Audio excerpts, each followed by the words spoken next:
अपनी या जीवात्मा की वो अवस्था ठीक थी या ये अवस्था जिसमें न कोई भय था, न डर था, न अंधकार था, न प्रकाश था, न ऊंचा था, न नीचा था, न कोई अपना था, न पराया था, न अंधकार था, न प्रकाश था। उस अवस्था में थे और एक यहाँ ऊंचा नीचा, अपना पराया, अंधकार प्रकाश, भूख प्यास, लेना देना, यहाँ वहाँ, दिन रात मारा मारी है। कौन सी स्थिति ठीक है, वो वाली थी या ये वाली?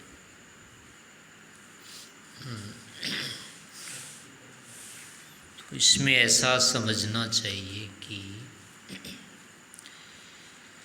जीवात्मा के पास जो गुण हैं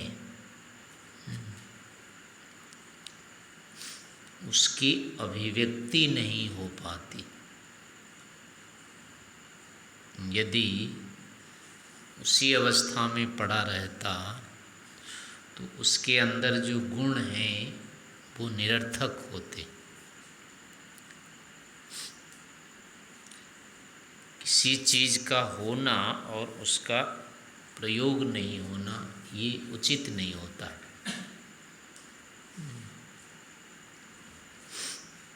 व्यक्ति का सोना इसलिए अच्छा नहीं होता है, उसमें जाग करके कार्य करने की जो स्थिति होती है वो वहाँ प्रकट नहीं हो पाती। यानी गुण का, होते हुए गुण का, विद्यमान गुणों का प्रकाश नहीं हो पाना, ये जो है वो बताता है कि ये ठीक नहीं है। जो चीज़ है उसको होना चाहिए, तो होता हुआ भी नहीं हो रहा है। जीवात्मा जान सकता है, इच्छा कर सकता है, प्रयत्न कर सकता है और सुख दुख की अनुभूति करके इससे ऊपर भी उठ सकता है, इसका अतिक्रमण भी कर सकता है। केवल आनंद की जो स्थिति होती है उसकी भी अनुभूति वो कर सकता है, उसकी उपलब्धि संभव है। तो ये सब क्या है, वर्तमान है, संभव है ये। तो ये जितने भी संभव है वो असंभव हो जाते, व्यर्थ रहते, मतलब प्रकट नहीं हो पाते। तो होते हुए चीज़ का प्रकाश में नहीं आना ये अपने आप में ठीक नहीं है,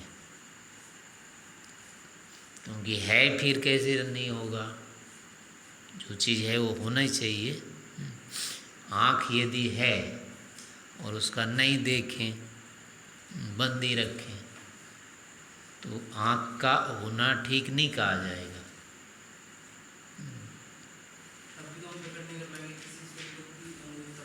ईश्वर की जो अनुभूति कर रहे हैं ना, ये अनुभूति करने की सामर्थ्य जो हमारे पास है, अब वो सफल हो रही है। वो सामर्थ्य प्रकट होने से सफल हो रही है जो हम ईश्वर की अनुभूति कर रहे हैं। और अगर वो नहीं का ऐसा होता, वहीं पड़े रह जाते, तो ये जो योग्यता है अपने अंदर वो बाहर नहीं आती ना, पड़े रह जाते हो तो अपना। जबकि ये गुण थे इसमें, तो ये गुण बाहर नहीं आते। ये तो ठीक है कि हम सर्वज्ञ नहीं हो सकते हैं, सर्वथा सुखी नहीं हो सकते, लेकिन जितना हो सकते हैं वो तो होना चाहिए। वो भी नहीं होता। लेकिन हम लोग जो थे ना, उस ईश्वर से ही हमारी मतलब उत्पत्ति हुई। नहीं, वो तो अभी भी हैं, अभी सभी दिन सदा रहेंगे। ईश्वर में थे, ईश्वर में अभी भी हैं और आगे भी रहेंगे। वो तो कहीं जाना नहीं है। स्थिति थी कि हम जान नहीं पा रहे थे उस समय। हमारे अंदर जो जानना गुण था ना, वो गुण प्रकाशित नहीं हो रहा था उस मूर्छा पर प्रलय की अवस्था में। अगर ईश्वर वैसे ही छोड़ देता तो वो जो हमारे जानने के गुण हैं वो प्रकट नहीं हो पाते, वो हमारे गुण व्यर्थ जाते, उसकी सार्थकता नहीं थी। जैसे आँख से हम देख सकते हैं और फिर खोले नहीं, तो ये निंदनीय होता है, ठीक नहीं है। हम प्रातःकाल उठने के बाद कितने सारे दिन भर में काम कर लेते हैं, अब अगर प्रातःकाल नहीं उठते हैं, सोते रह जाते हैं, तो इतना सारा फिर घाटा हुआ ना, ये हानि है इतना कि इतना कर सकता है फिर नहीं कर रहा है। तो नियम यही हुआ कि यानी जो संभव है उसका नहीं होना या नहीं होने देना ये ठीक नहीं है। जो संभव है उसको प्रकट होना चाहिए, अभिव्यक्त होना चाहिए। इस कारण से अपने अंदर ये गुण हैं। अब प्रकृति के साथ जुड़ने से एक तो प्रकृति का ज्ञान हो जाता है, कर लेते हैं हम, इसको जान जाते हैं, ये अच्छा है, कितना अच्छा है, कितना खराब है, ये हमको परिज्ञान हो जाता है इसका। और फिर दूसरा है कि हम इससे ऊपर उठ जाते हैं, इसका अतिक्रमण भी कर लेते हैं, छोड़ भी देते हैं जान करके। और उसके बाद हम ईश्वर को जान लेते हैं। ईश्वर को जान करके हमको कितने लंबे काल तक वो आनंद की प्राप्ति हो जाती है, ज्ञान की प्राप्ति हो जाती है। हमारे सारे जो गुण हैं, इच्छा प्रयत्न आदि, सारे के सारे क्या होते हैं, सफल हो जाते हैं, ईश्वर को प्राप्त कर लेते हैं। तो इतनी बड़ी जो उपलब्धि हमारे लिए संभव है, अगर हम शरीर से या प्रकृति से नहीं जुड़ते, नहीं जोड़े जाते ईश्वर के द्वारा, तो ये सब नहीं हो पाता। और दूसरी बात है कि अगर हम जुड़ भी जाते हैं तो अपनी हानि तो वैसे भी नहीं होती। हानि क्या है, थोड़ा दुख ही तो भोगना पड़ता है, उससे भी कुछ बिगड़ना तो है ही नहीं। नहीं भोगते तो भी नहीं बिगड़ रहा था कुछ भी, स्वरूप में तो कोई बाधा नहीं थी। लेकिन अगर हम भोग भी लेते हैं दुख, तो स्वरूप में बाधा तो तब भी नहीं है। तो जितना बचे रहना चाहिए था वो तो अभी भी बचा हुआ है, पहले भी बचा रहता, और वो तो अभी भी सुरक्षित है उसके। और ये जो सुख है, ज्ञान है, इतना होना, ये अतिरिक्त लाभ है। फिर अपनी सुरक्षा पूरी तरह से होते हुए ये ज्ञान आनंद का जो लाभ हो रहा है, ये तो अतिरिक्त हो रहा है। इसलिए ये वाला भाग जो है वो ठीक है। शरीर से प्रकृति से जुड़ना, शरीर से जुड़ना, जन्म ले लेना, ये ठीक है, अपेक्षा की प्रलय में ही पड़े रहना था। वो आलसियों के पक्ष में जाता है, वो अज्ञानियों के पक्ष में जाता है कि अपना कुछ नहीं करना। ये वाला सिद्धांत व्यक्ति निराशा अवस्था में ही स्वीकार करेगा। जो कर्मण्य है, जिसको कुछ करना लेना देना नहीं है, जो कुछ करना नहीं चाहता है, हताश निराश है, डरता है, जो भी है, तो वो व्यक्ति कहेगा अपना अच्छा है, पड़े रहो। लेकिन जिसको है कि हम तो कुछ कर सकते हैं, हो सकता है, आशावान है, वो पड़े रहना, उसके लिए ये सिद्धांत ठीक नहीं होगा, उसको सहन नहीं होगा ये। उसके लिए तो है अपना ठीक है, कुछ बिगड़ता है, बिगड़ने दो, क्या बात है। यानी कुछ बिगड़ करके ही तो ठीक भी होंगे ना, संभल भी तो जाएंगे, थोड़ी हानि होती होने दो। व्यापार करते हैं और कुछ भी करते हैं, घाटा होता है, लेकिन कम से कम फिर अनुभव हो जाता है, फिर अपना उस क्षति की पूर्ति भी कर लेते हैं। वो कुछ नहीं करते, अपना डरे डरे से पड़े रहते तो कुछ भी नहीं होता। उससे अच्छा है कि हम प्रलय में ना पड़े रह करके संसार में जो आ जाते हैं वो अधिक ठीक है। और सबसे तो अच्छा ये है कि हमको ईश्वर की प्राप्ति हो जाती है। मतलब है क्या प्रलय का मतलब होता है अभी जितने जो पदार्थ ये हैं ना कार्य रूप में दिख रहे हैं, इनका फिर से कारण रूप में हो जाना। जैसे आपका कुर्ता अभी है, तो ये सिल लिया जो कुछ भी हुआ, लेकिन ये बना हुआ एक एक धागों का है। धागे इसमें आड़े तिरछे बुने हुए हैं, अभी हैं ये धागे अभी भी, लेकिन आड़े तिरछे आपस में उलझे हुए हैं ये। तो ये उलझे हुए हैं, इसका नाम वस्त्र रख रखा है।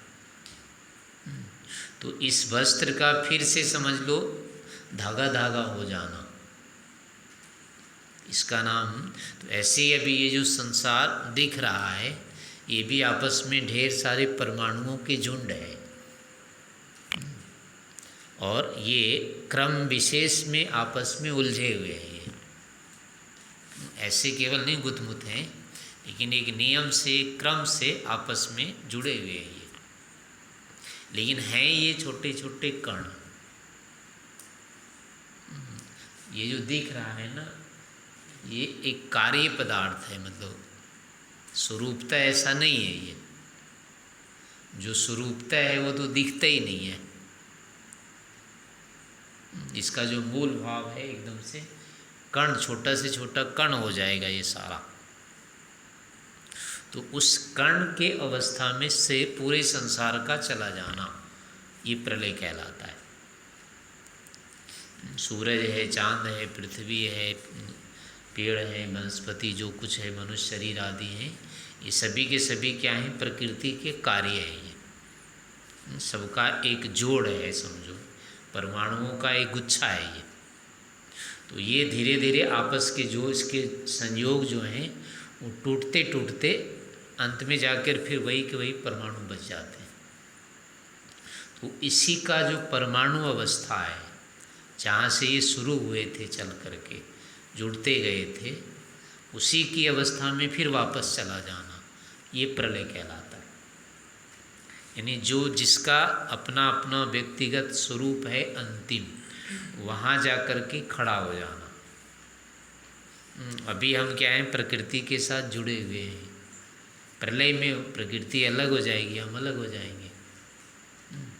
तो जितने संयोग हैं, जितने समुदाय हैं, उनका संयोग टूट करके अंततः जो हैं अपने अपने स्थिति में, वहाँ जा कर के रुक जाना, ये प्रलय कहलाता है। उसके आगे और आगे नहीं जाएंगे, ये वहीं रहेंगे। तो सर्वथा जो है वो नाश भी नहीं होता है प्रलय, कुछ भी नहीं रहता है, ऐसा भी नहीं है। जितने जोड़ हैं, जोड़ कोई नहीं रहेगा, संयोग नाम की चीज़ नहीं रहेगी फिर। लेकिन जो मूलता है बिना संयोग के जो हैं वो रह जाएंगे। वो जो अवस्था होती है, यानी सबकी एक स्वाभाविक अवस्था जो है, अंतिम अवस्था जो है, ये काल जो होता है वो प्रलय का काल होता है। बाद में उसी को जोड़ जोड़ के इतनी सारी ये स्थितियाँ बनी हुई है। तो इसको कार्य अवस्था अथवा संसार कहते हैं। और यही जब अपने मूल अवस्था में चला जाता है तो उसको प्रलय कह देते हैं। तो ये दोनों अवस्थाएं होती रहती है, प्रलय संसार, प्रलय संसार। एक बार प्रलय अवस्था हो जाती है, सब बिखर जाते हैं, फिर सब जुड़ जाते हैं, तो ये संसार की अवस्था हो जाती है। तो ये दोनों चलते रहते हैं, कभी प्रलय हो जाएगा, कभी संसार हो जाएगा, कभी प्रलय हो जाएगा, कभी संसार हो जाएगा। यही दोनों होते रहते हैं। हाँ, ये दोनों सदा चलते रहेंगे, इससे अधिक कुछ होता भी नहीं है। और तीसरी कोई अवस्था नहीं होती। प्रलय अवस्था होगी, संसार अवस्था होगी, फिर प्रलय होगा, फिर संसार होगा। यही दोनों ने संयोग विभाग इतने चलते रहते हैं बस, इससे अतिरिक्त कुछ होता नहीं है। बाकी परिणाम जो होते हैं वो अब यानी प्रकृति में तो इतने ही होते हैं, जोड़ होता है, वियोग होता है, संयोग होता है, वियोग होता है। बाकी जो जीवात्मा है वो इसके साथ जुड़ता है, तो अब उसको अनुभूति हो जाती है शुरू उसकी। तो उन अनुभूतियों में अब सारे इतने सारे जो विचित्र इसके बने, वो सब अलग अलग उसकी बुद्धि उत्पन्न होने लगती है उसमें। तो जितनी जितनी बुद्धियाँ, नई नई बुद्धि उत्पन्न होती जाती है, उसके साथ साथ उसको सुख भी होता जाता है।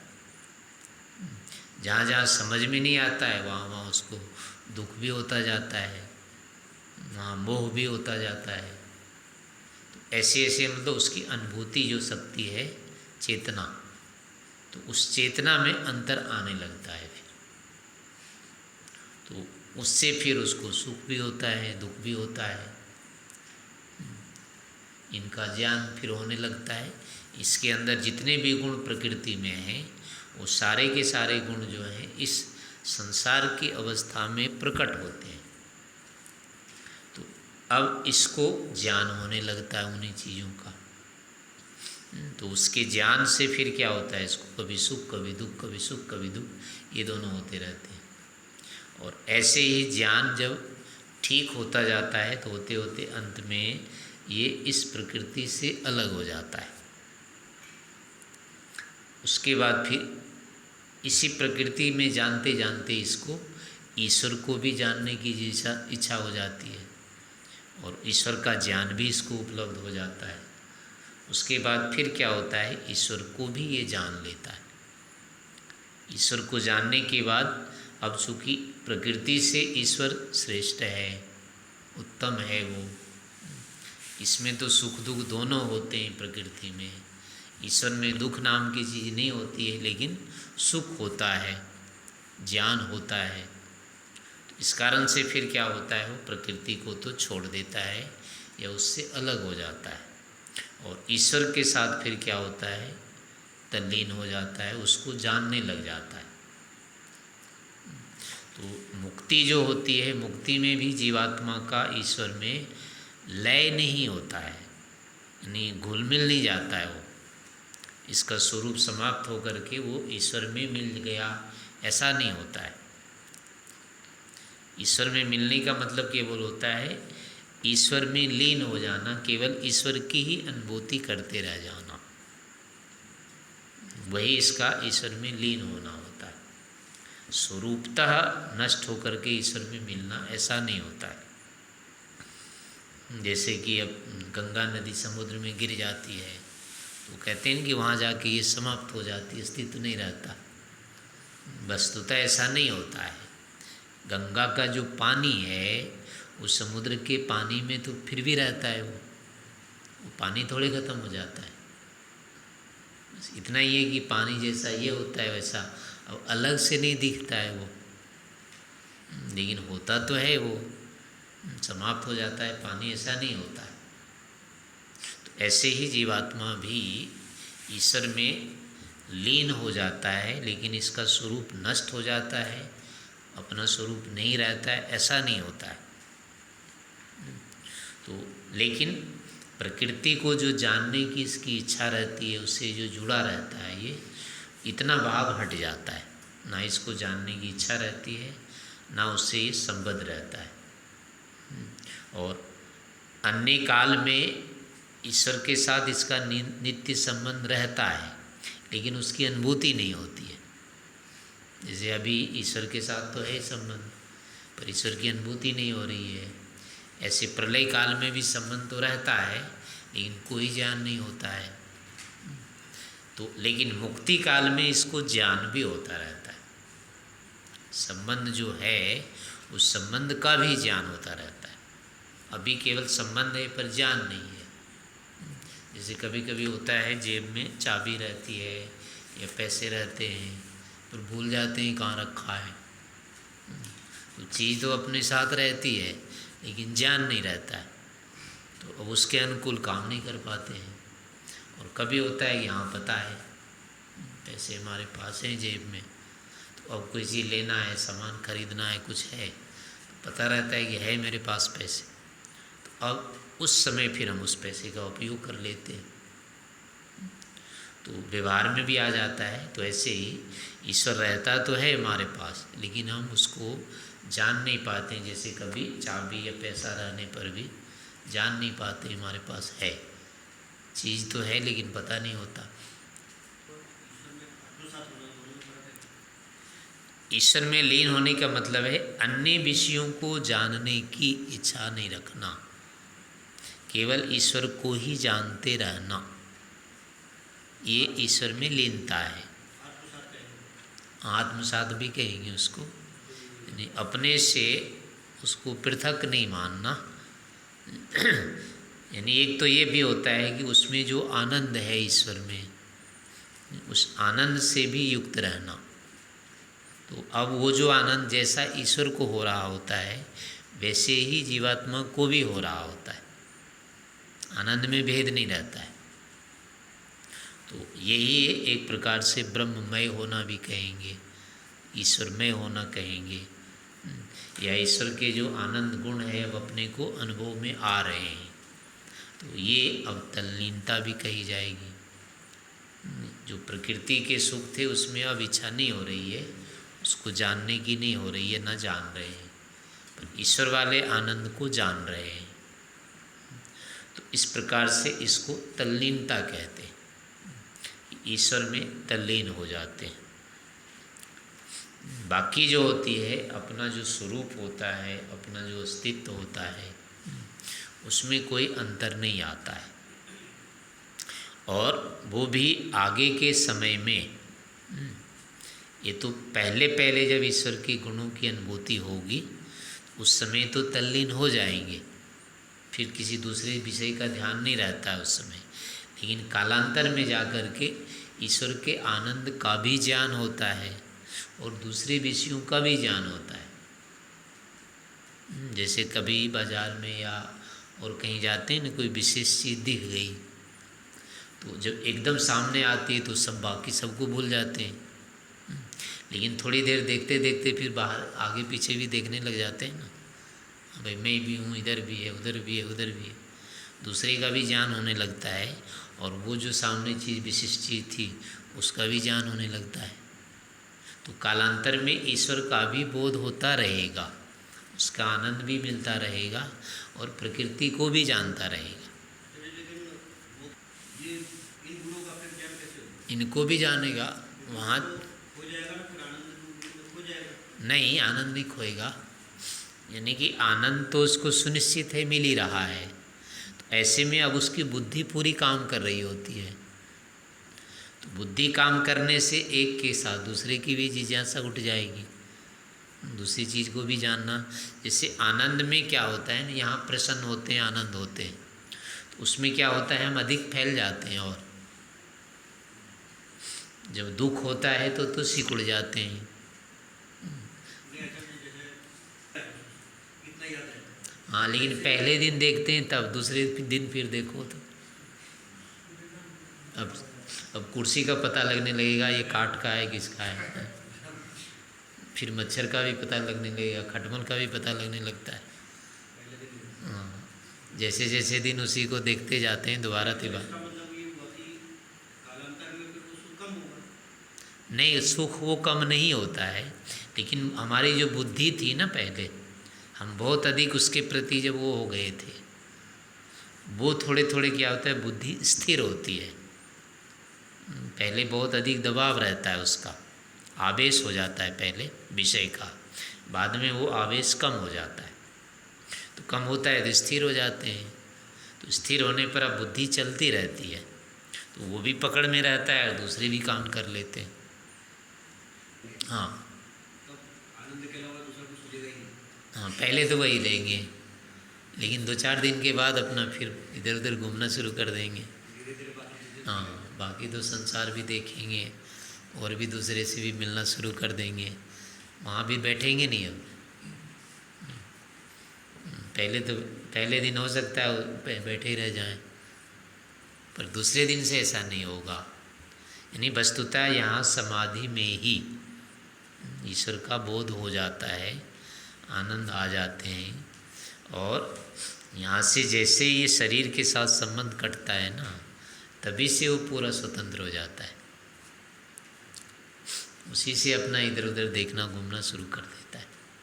यानी वहाँ तो क्या होता है, केवल संकल्प करना होता है, ये चीज़ मुझे चाहिए, वो हो जाता है बस।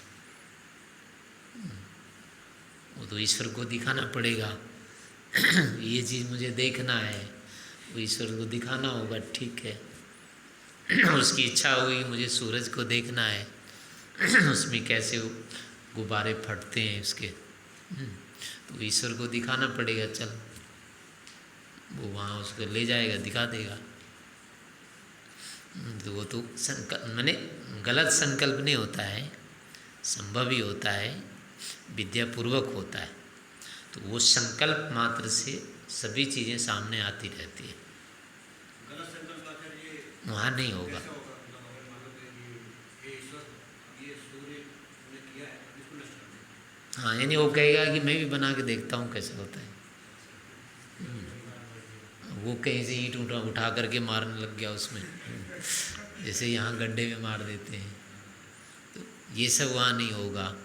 अब यहाँ लोगों को देखा उसने कि ये लड़ रहे हैं आपस में, तो उसकी इच्छा नहीं होगी इसके छुड़ा दे पकड़ के, वो यहाँ नहीं करेगा ऐसा, क्योंकि मना, इसको तो ईश्वर मना कर देगा, बीच में मर जाते। उनके जो सीनियर जूनियर नहीं, वहाँ कुछ नहीं होता, वो सब बराबर होते हैं। बस वहाँ इतना ही होता है कि किसी ने देखा अधिक है, किसी ने कम देखा होता है। लेकिन अगर कोई जीवात्मा बाहर में गई, कोई जीवात्मा पहले से वहाँ पर है, तो वहाँ सीनियर पन तो उसका हो गई ना, थोड़ा बहुत तो। नहीं, उसमें मूल चीज़ नहीं होती है। ये सीनियर जूनियर का जो कारण होता है ना, यहाँ उसमें जो सीनियर होता है उसको पैसे अधिक मिलते हैं, उसके पास अधिकार हो जाते हैं, तो उसका जो बड़प्पन है इससे सिद्ध होता है ना। नहीं, वैसे भी जो पुराना है वो तो सीनियर माने जाता है। वो इसलिए होता है कि उसके अनुभव में, वो ज्ञान में अंतर होता है और व्यवहार में भी अंतर हो जाता है। यहाँ तो क्या होता है, व्यवहार में कोई अंतर नहीं होना है उसको। ये ऐसे समझ लीजिए जैसे कि आप नदी में नहा रहे हैं, तो आप पहले से नहा रहे हैं, दूसरा बाद में नहाने आया, तो अब उसको क्या छोटा हो जाएगा? वो जो पहले से नहा रहा था वो बड़ा हो जाता है क्या? फूल तो जाता ही नहीं हो। और दूसरा तीसरा भी आके कूद गया, तो वो पहले को क्या अंतर पड़ता है? तालाब में तो चलो पानी गंदा भी हो जाएगा, लेकिन समुद्र में मान लो अब 10 की जगह 50 आदमी कूद जाए, वो पहले से नहा रहा होता है, उसको क्या अंतर आएगा? नहीं, वही यहीं बताओ ना, वो समुद्र में जो नहा रहा है और जो अभी नहाने आया है, वो अपने को मानता है कि मैं इससे बड़ा हूँ? या जो नया अभी कूदा है नहाने के लिए, वो उसको कुछ परवाह करता है क्या? तो कितने 2 महीने से कूदता रहे, इसमें क्या है उसको कोई? यानी जो उपलब्धि होनी है वहाँ जल से, वो तो दोनों को बराबर होती है। उपलब्धि में भेद नहीं होने से छोटे बड़े की स्थिति नहीं होती है। तो जो मुख्य आनंद मिलना है वहाँ, जो तृप्ति है, आनंद है ईश्वर का, वो तो दोनों को बराबर होता है। तो इस कारण से छोटे बड़े की स्थिति उत्पन्न नहीं होती है। जितना आनंद पहले वाले को है उतने ही आनंद नए वाले को भी होता है, तो वो उसकी परवाह क्यों करेगा? ज्ञान में थोड़ा मोड़ा अंतर हो सकता है, जिसने इतना देखा उसने उतना देखा है, लेकिन ज्ञान से भी उतना हमारा थोड़े प्रयोजन होता है। हमारा मुख्य प्रयोजन आनंद से होता है। तृप्ति जो होनी है, विचलन आदि जो होती है, वो तो आनंद के ना होने से होती है, तो वो तो बराबर रहता है सबका, इसलिए उसमें कोई अंतर नहीं आएगा।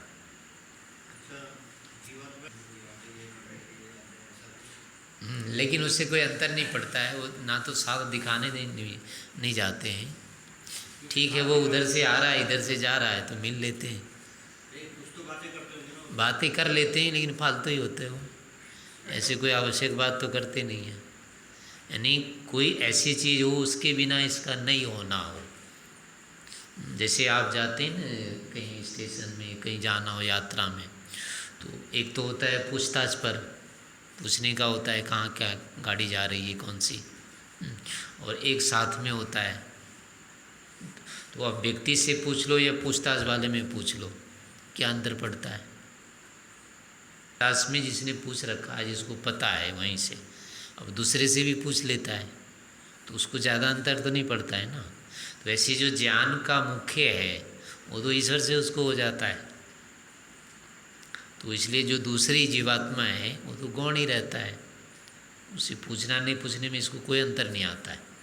हाँ, लेकिन है तो अपना पूछ लेते हैं, इतना ही है कि है तो अपना ठीक है, लेकिन उससे कोई बाधा नहीं है कि वो नहीं बताएंगे तो भटक जाएगा ये कहीं। यहाँ तो इसलिए पूछने वाले पर की विशेषता हो जाती है कि ना पूछे तो भटक जाते हैं हम, और कोई बताने वाला नहीं होता। वो वहाँ तो ऐसा है ही नहीं, वो नहीं बताएगा तो ईश्वर से ही जान लेंगे, इसलिए उसकी परवाह ही नहीं रहती है। तो मिल लेते हैं, मिलने में बाधा नहीं है क्योंकि प्रतिबंध भी नहीं है, लेकिन अपेक्षा भी नहीं होती है। खुल्लम पूरा पूरा खुला रहता है वहाँ, ना प्रतिबंध होता है न अपेक्षा होती है, दूसरे से कोई अपेक्षा नहीं, कोई अपेक्षा नहीं होती वहाँ, जो भी बात बिल्कुल निरपेक्ष रहते हैं। हाँ, वो निरर्थक होती बात। निरर्थक कह लो या अतिरिक्त कह लो, जो भी कह लो, चूँकि है तो अपना कर लेते हैं, क्या है। और नहीं है तो कोई भी नहीं हुआ तो कोई मतलब नहीं है। अच्छा, नहीं अगर जीवात्मा में अगर आपस में नहीं बात करें वो भी बाधा हो जाएगी फिर। अगर प्रतिबंध हो गया कि बात नहीं करनी है तो वो तो दुख की स्थिति हो जाएगी ना, इसलिए वो प्रतिबंध भी नहीं होता वहाँ। करना हो तो कर लो, लेकिन कर भी लिया तो कुछ मिलना नहीं उससे ज़्यादा। ऐसा कुछ नहीं कि उससे से मिलेगा ज्ञान, और नहीं बताया तो कुछ भटक जाएंगे, ऐसा कुछ होगा वो भी नहीं है। ऐसी स्थिति रहती है वहाँ।